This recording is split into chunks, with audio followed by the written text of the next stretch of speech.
Next I want to show you another footwork exercise, so the kind of footwork that I talked about, sometimes called friction step or mud stepping. I talked about it in another video, so I'm not going to rehearse how to do it, but we did this basic step, in, out, triangle step.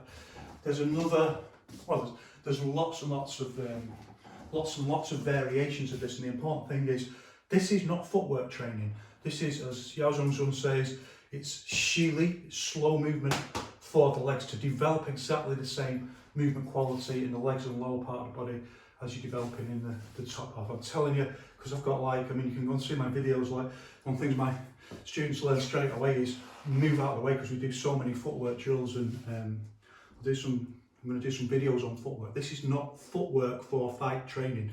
It's training for footwork, but it's not footwork. That being said, our exercise is going to be very simple. We're going to do the normal step, but then we're going to come back and then out again. So it's a very standard stepping exercise.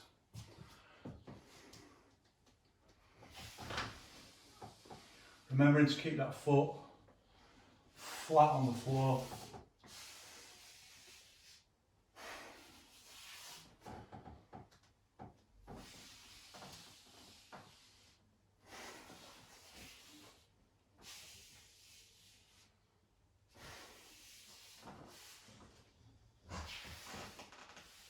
Try and do 8, so I haven't got enough room here.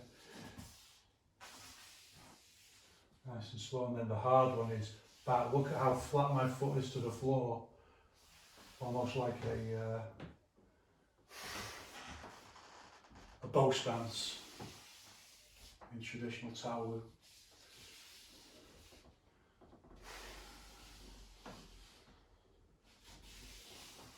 So you start doing sets of these with all the different exercises I'm going to show you, you don't realise how hard on the legs this is. For those Yiquan purists out there, probably thinking, well, where's this? So I do it sometimes.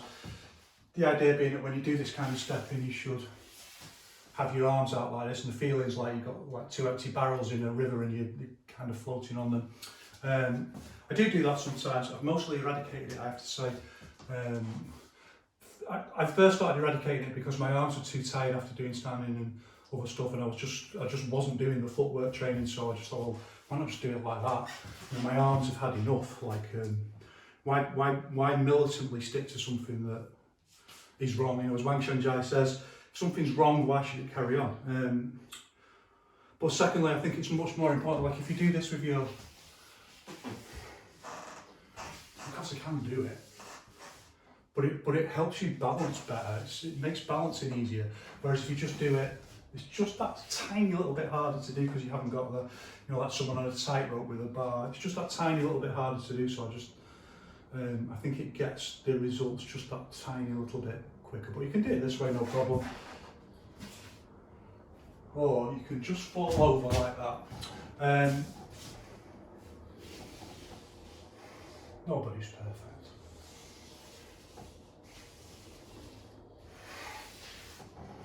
Only in theory are people perfect. That's why half the people who talk about this stuff will never show you them actually doing any sparring or anything. Perfect in theory.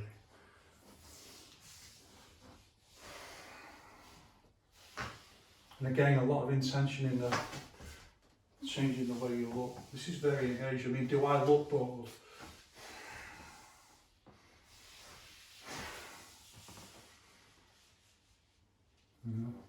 It's the kind of thing when you see a Shaolin monk in Marbu in horse dance, and the look on their face, like they don't look bored. They don't look bored doing horse dance. That's the feeling with the basic training.